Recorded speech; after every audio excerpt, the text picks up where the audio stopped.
سروک امریکا باراک اوباما پیشوازی سروک هلبجارتی امریکا دونالد ترامپ لکوچکا سپیکر و جدابرین بری لدیف خو هلان و دست بدانو ساندنین و گوهاستنا دا سالاته کرن.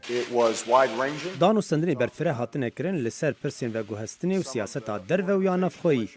سروک امریکا باراک اوباما بدریجاهی کمپینا هلبجارتنان پشتوانی خانم کلینتون دکر و دگوت ترامپ کر سروکاتی ناید.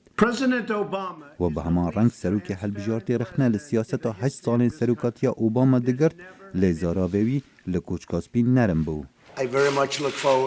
از به هیوی مد پاشا روژه ده هفکاریت گل سروکی بکم. بو شروع وکرنا هندک آستانگان اول دستکفت ین مازن ین سروکی بدز و اینای.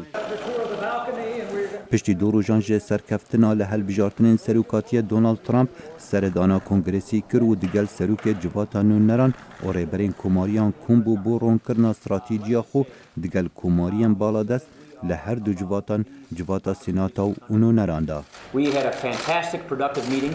محکوم بون وکا زور باش رو برهمدار هبو. دونالد ترامپ سرکفتنه که مزن به دست خست. او ام ده سرکفتنه بکینه پیش و برن بو خلکی امریکا. هر جبری کمبونن سروک هلبجارتی لکوچ کاسپی و کنگرسی خونیشاندان لچندین ولایت امریکا هاتنه کرن. داخویانیان دونالد ترامپ درباره درکرنا کوجبران و ریگرتن لحاتنا مسلمانان بو امریکا و بیرسکرنا جنان تورابونا که مزن بخو وگرد.